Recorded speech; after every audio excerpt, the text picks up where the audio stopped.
আজকে তাহলে আবার একটি নতুন ভিডিও নিয়ে এলাম। আর আজকের ভিডিওটা শুরু করলাম সকালবেলায় দোকানের ভিডিও কেন বললাম, কারণ আমাদের দোকানে অদ্রিত কিন্তু সকালবেলা চলে এসেছিল।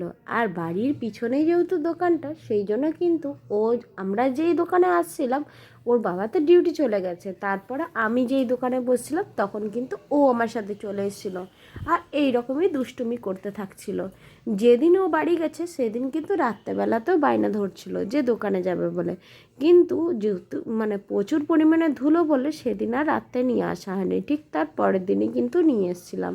আর আজকে দেখো দুপুরে রান্না হয়েছিল ভাত, ডাল, আলু পোস্ত, এদিকে দেখো বাঁধাকপির তরকারি, পাঁপড় ভাজা, সব রান্নাই কিন্তু আমার শাশুড়ি মা করেছে।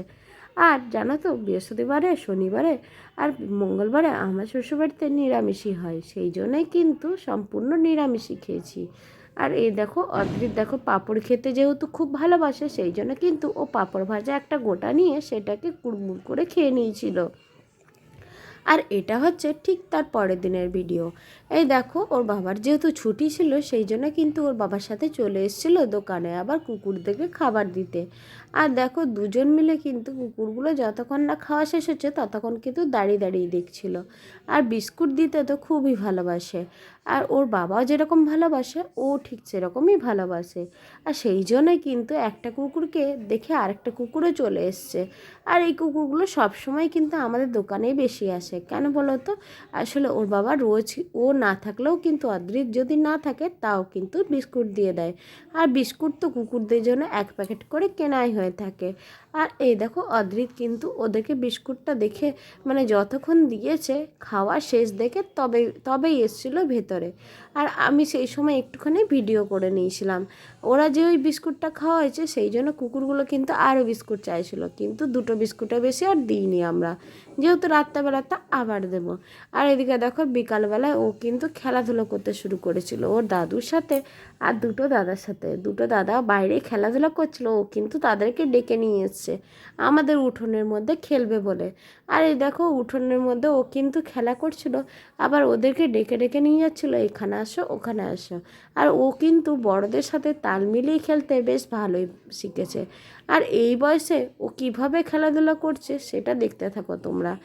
ওকে আমরা যতই ছোট বলি ও কিন্তু ছোটোর কোনো নমুনা আমাদের পাই না, জানো তো? কারণ কেন বলো তো, ও কিন্তু বড়দের সাথে তাল মিলিয়ে খেলাধুলা করবে, তারপরে বড়দের সাথে দুষ্টুমি করবে, মারপিট করবে, এরকমই করতে থাকে। আর এই দেখো ওর ঠাকুমা কিন্তু মুদিখানার জিনিস এনেছে, সেই মুদিখানার জিনিসগুলো ও যেই ঢুকিয়ে রাখছিল একটা বালতির মধ্যে, ও কিন্তু সেই বালতিটা সম্পূর্ণ জিনিসগুলো ঢোকানোর পর আবার উবড়ে দিচ্ছিল। আর এরকমই করতে থাকছিল অনেকক্ষণ ধরে, এরকমই দুষ্টুমি করেছে। দিয়ে শেষ পর্যন্ত আমি ওকে নিয়ে গেছিলাম অন্য জায়গায়, দিয়ে আমি বললাম তখন বালতির মধ্যে জিনিসগুলো ঢুকিয়ে ফেলবে। আর এই দেখো ও কিন্তু কিছুতেই ঢুকাতে দিচ্ছে না, একটা একটা করে জিনিস নিচ্ছে আর ফেলে ফেলে দিচ্ছিল। আবার যে জিনিসগুলো নেওয়া হয়ে যাচ্ছে সেই তখনই জিনিসগুলো কিন্তু আরেকটা জায়গাতে রেখে দিচ্ছিল। আর তারপরে দেখো ওর বাবার সাথে খেলাধুলা শুরু করেছে। ওর বাবা যেই বাড়ি এসছে দোকান থেকে তখনই কিন্তু এরকম করছিল, খাটের ওপরে লাফালাফি কীরকম করছিল দেখো। ও কিন্তু ওর বাবাকে এরকম ভয় দেখাচ্ছিলো, জানো তো? খাটের ওপর থেকে ওর বাবা যত বলছে তুমি পড়ে যাবে তত কিন্তু এরকম ভয় দেখাচ্ছিলো, উল্টে উল্টে যাচ্ছিল। এইরকমই দুষ্টুমি করতে থাকছিল। আর বাবা কিন্তু সময় দিতে বেশি পায় না, কেন বলো তো? দোকানে বসেছিল, তারপরে কিন্তু বাড়ি আসার পরে যতটুকু সময় পায় ততটুকুই কিন্তু এরকম করতে থাকে। আর ওকে নিয়ে যেই দুষ্টুমি করে ও কিন্তু ওর বাবার সাথে বেশি দুষ্টুমি করে। আর বাবা যতক্ষণ থাকে ততক্ষণ কিন্তু আরও দুষ্টুমি ওর বেড়েই যায়। আজকে তাহলে ভিডিওটা আমার এই পর্যন্তই রইল। আমার ভিডিও তোমাদের কেমন লাগলো তোমরা কিন্তু জানিও। যদি ভিডিওটা ভালো লেগে থাকে তাহলে লাইক, কমেন্ট আর শেয়ার করতে ভুলো না। টাটা সকলকে, সবাই ভালো থেকো, সুস্থ থেকো। আবার নতুন একটি ভিডিও নিয়ে আসবো, ততক্ষণের জন্য তোমরা সবাই ভালো থেকো, টাটা।